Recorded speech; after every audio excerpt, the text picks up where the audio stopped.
Hello there everybody, welcome to episode 10 of my tutorial series for Factorio. So, last episode we built that huge smelting column and I did some things that I had promised. So we have now that whole column here completed, and if you notice it, I am very happy about it.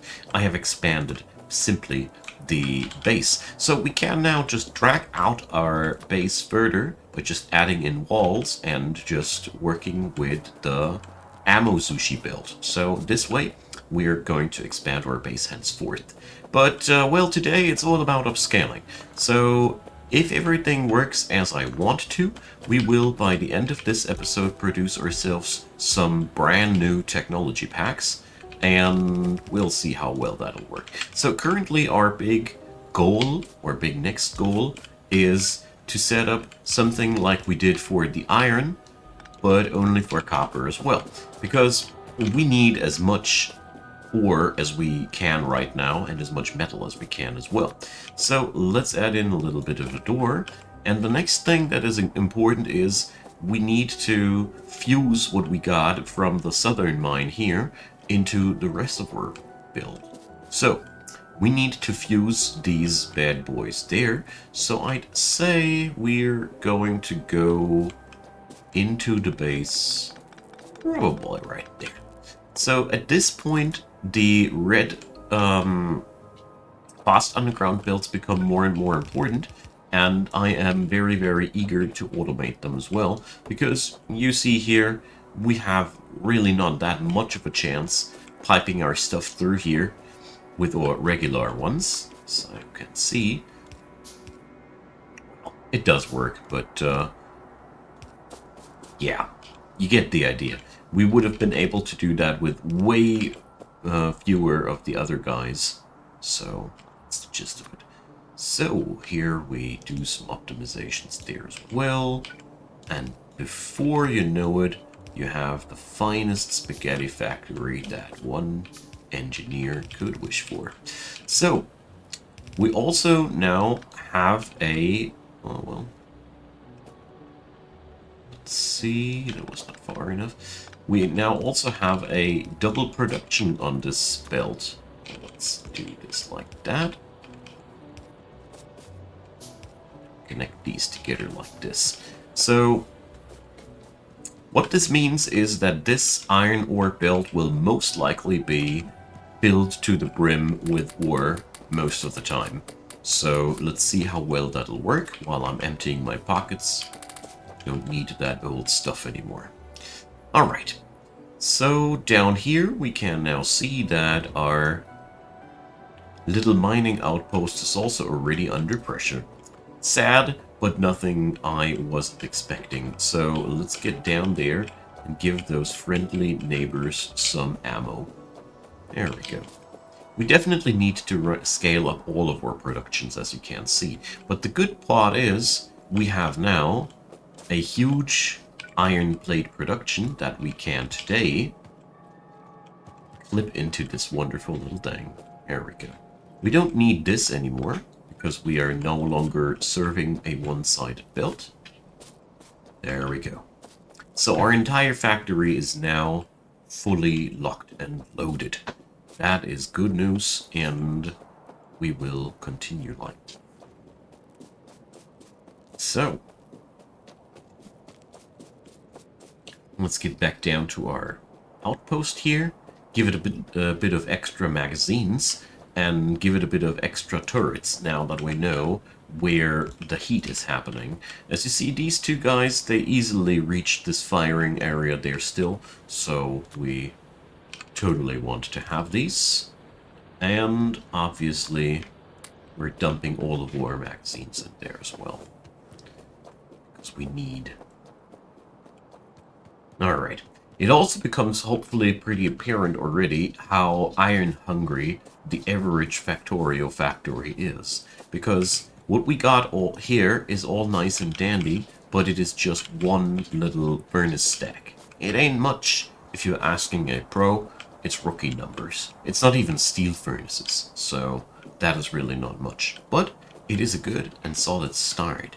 Now, we are going today also into racking up our copper numbers because we need to increase our game here as well. So here goes our attempt. First off, I'll be ripping out all of the old mining machines because the way that we have made this is just not really good. How much iron ore is that? 9 units? Are you kidding me? Well, my inner perfectionist can't do anything else than just picking up that stuff, so it's gone. Well, sometimes we all have word ticks, don't we? So, what's really important here is, again, we want to install this mining patch in a efficient manner. So, just cut off the rest of the factory from power. So we want to get the most out of that. The big problem at hand here is that we still have this nasty border here. So there's two methods how you can do that. Either you go for electric mining drills and you filter it out. I can show you the process.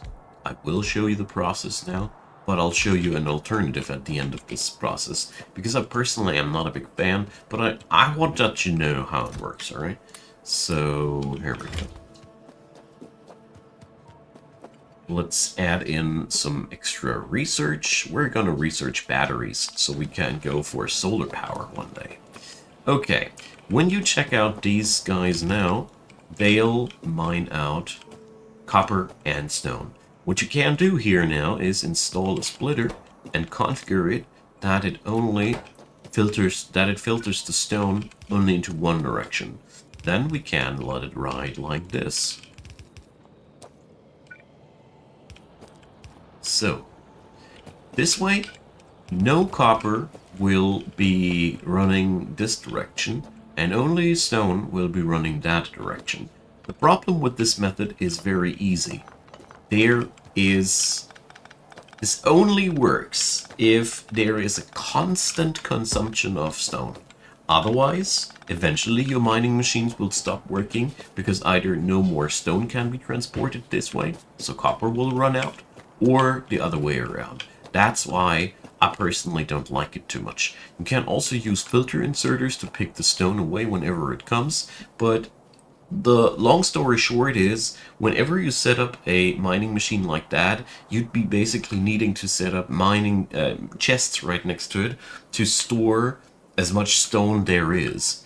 My personal method that I really much prefer over the over this nasty filtration method is using burner mining drills. You see, the good old-fashioned burner mining drill. Well, here at this corner we will be unable to get all of it out, but the fun part about these bad boys is they don't mine adjacent fields, so they don't do this. They don't have this nasty habit of just cluttering out the stuff that you don't want to have. So all we need to do now is to feed them with some coal, and do so every now and then until they have done their job. This is the downside. Automating burner mining drills to have a automated supply of coal, sure, you can do that, but it is a pretty, well, how to put it? It's quite annoying to do so. Either way, we are now going to cut off the border of this little thing, and eventually, when all these guys are done, we will have the we can set up the other mining machines just as we want to without being afraid to pollute our throughput. That is what you can do here. As you can see, we can't put a mining machine here, as it would extract iron here too. So that doesn't work for us. So we're going to do this like this. Later we're going to use here again another burner mining drill, or tell you what, we are already going to. So these guys have their niche use, as you can see, for situations like these. Admittedly, these situations are rather uncommon. Usually you don't even run into situations like these eventually anymore, but I personally find it quite fun, and I wanted to show it to you for the sake of having shown it to you, right? This is a tutorial series after all, so we want to have this included. The way more important part for me personally now is that we install our mining machines in a way that we get all of the ores extracted. Here we have a patch again that we can't extract.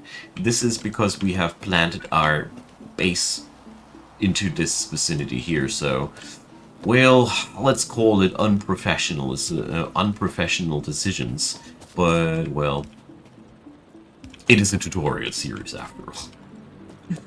Jokes aside, depleting your starter mining patches is usually a wild ride and is usually always something that ends up like this situation one way or another, alright? So don't feel bad if there's pure chaos and madness arising out of your situation. It's pretty normal. Alright, so now we connect it up like that. Maybe we're going to make this now a little bit tidier. Just like that. And then we got the material back online. So let's see how much copper ore are we actually producing. So currently 8.25 per sec. We are currently consuming 3.125. So, well, we can let run here a lot more of these guys. But to do so, we have to rebuild a big portion of our factory. So let's do this. The thing is just we need that copper. And the other thing is we won't be able to reach any copper anytime too soon, absent that easily. So let's keep researching. The accumulators, they are the actual batteries, so to speak.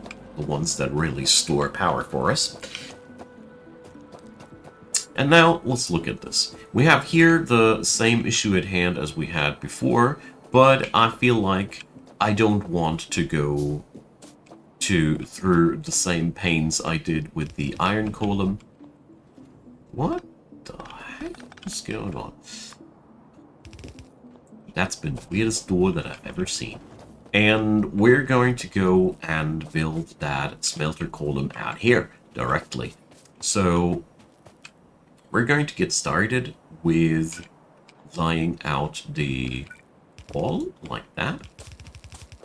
And I want to showcase a little bit more this whole base expansion part today, because I feel like this is not important for to see how you keep doing these things. Alright, this door is not necessary here anymore, as is this wall, as the cliffside is protecting us here. When you're doing this though, keep one thing in mind. It is a very, very dangerous little occupation what you're doing, because at the end of the day, we have biters here. So I'll be dumping some of my magazines in here so we can do the expansion part right away. So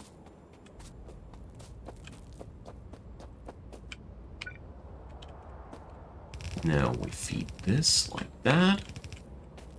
And as you see, I am setting up the theoretical path before I do anything for real. Let's see. I dare say we go even as far as this.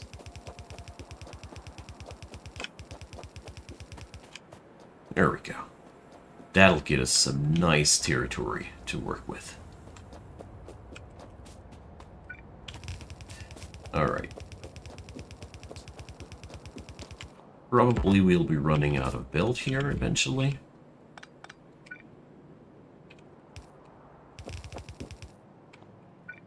And now we're looping it back. So, well, definitely need to pick up some belt here. So these guys here are now out of jobs. So let's reinstall them somewhere else with the pilfered magazines that I got. Somewhere back there, for example. Let's hope that I can grab me some build before catastrophe happens. It's always the same. This is where things always are a little bit difficult to handle, but this is a relatively low difficulty level, so things should be absolutely a-okay. Alright, and with that new territory, it'll be a walk in the park to set up a proper mining setup compared to the previous time, where we really struggled in setting things up as we had a lot of cliffs in our way and all those other nuisances were bugging us. But today, well, today things are a lot easier, aren't they? So, let's set up these 3 turrets over here.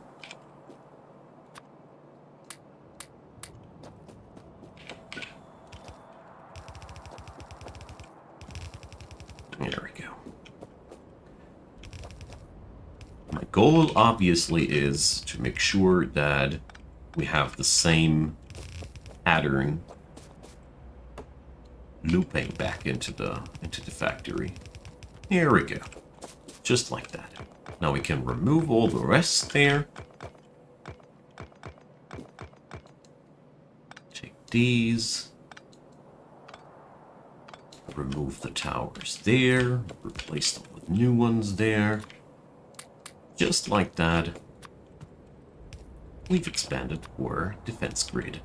And this is something that you will be doing a lot now. Because at the end of the day, we need to expand our territory constantly.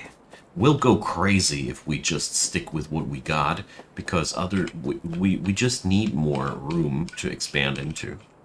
It's that simple. There we go. Now we're picking up the now redundant parts and helping ourselves to a handful of magazines, as we always can use a few bullets for ourselves. Alright, so with these methods, as you can see, you can easily conquer the entire world, basically, with that. But the problem is, eventually, gun turrets are not going to kill it anymore, literally. So we need to be ahead of the competition. Alrighty. There we go.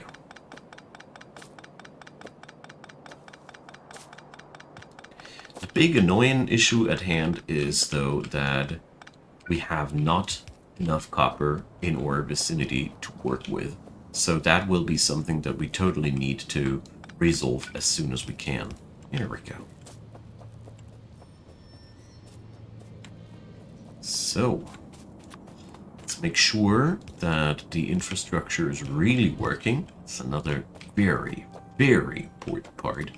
After changing something up, double check if inserters are present, because otherwise these will be absolutely useless. And as you see there, I didn't wire them all up with inserters.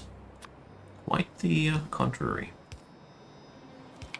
And set up a couple of turrets preemptively at the new corners.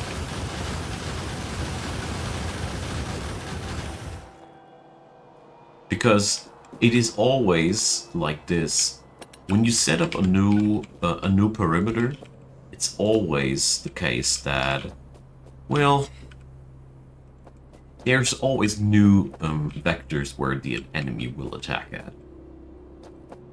Sites that were previously not under attack now stand under pressure, just like this one here. Probably want to give them another one here. Let's do this. And while we're at it, the last one right there. Never hurts to be well prepared, as it seems that this corner here might be more under pressure than others. Okay, so now we can fully utilize what we got here. As you see, we have still that copper and coal thing running there, And here we go now for the same method as before. First, we dislodge the supply. That's always the first step. So, pachook. Gone. We do this so the amount of crap in our pocket is as low as possible. Then remove the inserters. Then the furnaces themselves. And then we can remove the facility. Or what's left of it. Okay, so this whole part here will be important, so I'll leave it like there. And probably... Nah. Alright, so let's go for this one. We don't need this entire thing here anymore, so let's get rid of it. And let's see, that here is our steel supply. As you can see, things get more and more complicated the longer we play. So keeping things tidy is always a thing that you might want to go for. So we got that copper now. And let's see. Probably I want to have a little bit more coal on the belt as well. As I saw there that it's just not really that much anymore. Okay.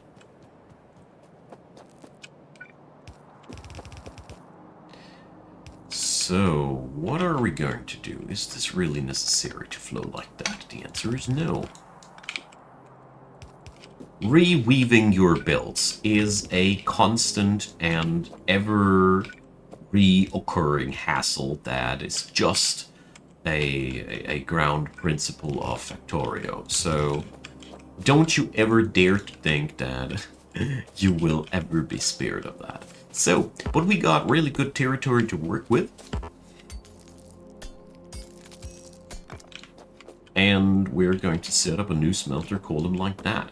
So here today I want to introduce the first time for us working with Helmod. So we're adding in a new production line. You don't need to know how to use that. I just use this for visualization's sake. And we add in the recipe for copper plates. So here the tool allows us to configure how much output we want, and we want 15, because we know that 15 units of copper plate are the maximum for a yellow colored belt. The game now displays that I need 48 of these bad boys, and we'll need 1.1 coal per second and 15 units of copper ore per second. So that is our recipe. The really cool part now is that we can now go and Control-C this. As you see there, it's 23 furnaces already counted. So all we need to do now is to just set them up like there. And of course, set up one more. Again, Control-C to pick up the 24. Then we set up the output belt, because that's where all the wonderful ore will flow outwards to. And now we just need to get rid of this bad boy here. So we're going to relay him, just like this. Control-V to do this like that. And just like that, let's check it out. We have the ghosts for 48 of these bad boys together. And all that's necessary now is to run around there, just like this. This is cool because it saves you a lot of time. You would be normally just counting and doing and whatnotting, and yeah. This is, for me personally, a real time saver in so many regards. We're going to pick up a few more of the thingies there, and here we see already something went wrong with our plans. So let's see, who is polluting our belt? This boy here. So if that ever happens, go over the polluted parts and hold down F. The last thing you ever want is a mining machine dumping stuff on your belt that you don't want to have there. So let's do this like that. And just like this. I know a couple of the things today are a little bit more esoteric and a little bit more finicky, but they are really, really important for the sake of the longevity of your factory. So, let's also pick up a little bit of this. The good thing now is that we have now set up the groundwork for a lot of iron and copper. And the best part about it is we can infinitely repeat that. And to make matters even better, we can easily now, if our mines are depleted, use the same conveyor belt system to just pipe in copper from somewhere else. That is really something worth noting, because we're going to use that in the future. Here we're now going for the same structure as we did before. There we go. Just like that. And the real cool part is, as soon as we use stuff like the fast transport build, can't transport 30 items per second, we could actually let that thing run downstairs to yet another one of these piles. No problem, because it would be able to transport enough copper ore.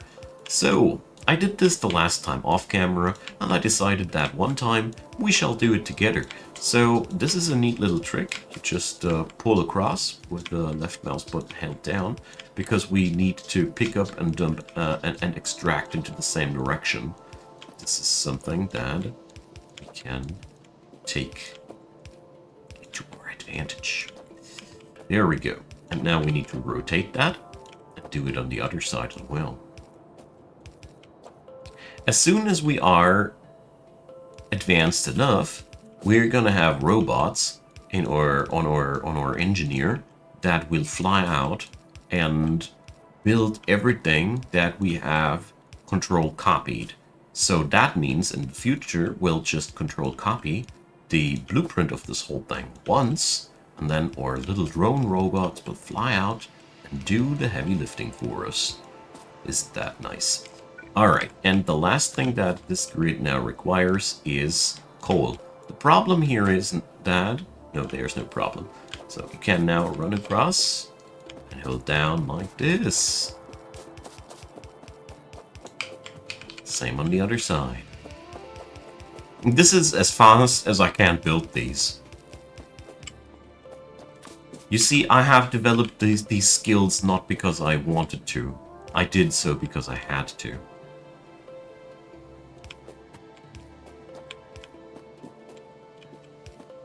And now we're wiring this all up with medium power poles. You need to have medium power poles for this kind of build, because the small ones will not have enough reach to activate all of the inserters. But now we have resolved our entire need of copper plate for the time being. We also have generated a grid that is consuming way more copper than we can provide. But that is okay. Wait a second. Well, looks like I have forgotten a couple of stones in between. Well, whoopsie me. So that also is a good advertisement against belt pollution. So be wary about belt pollution. But the good part is that these little guys here, the burner mining drills, will be extracting and cleansing the border for us, and eventually we are done with that part. So that is pretty neat.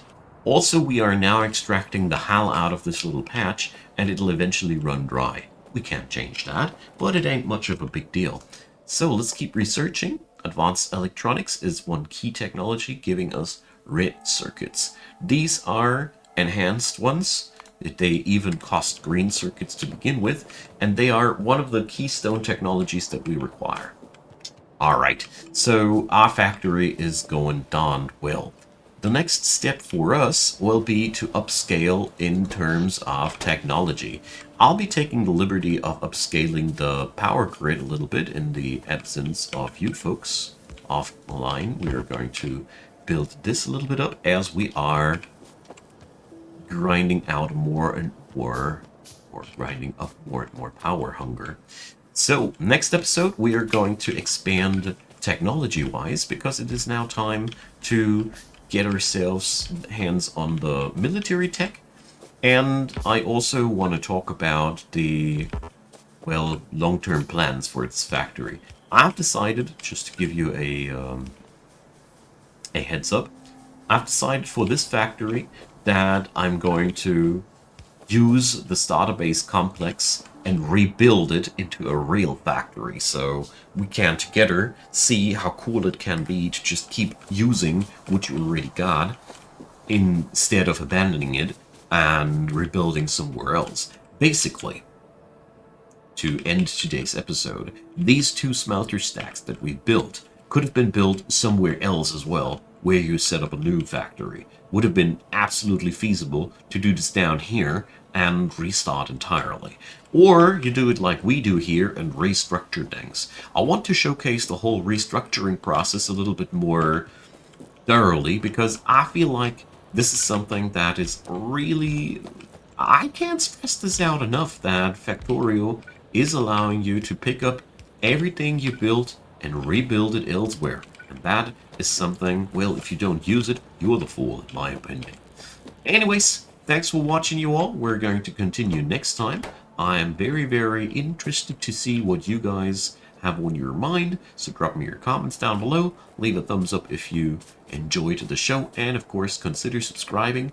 In the description box below you will find the links to the playlist of the series and many other fancy little things. Feel free to support Icon Gaming financially. I'd be really, really happy if you did, and a big, big thanks to all of you who do.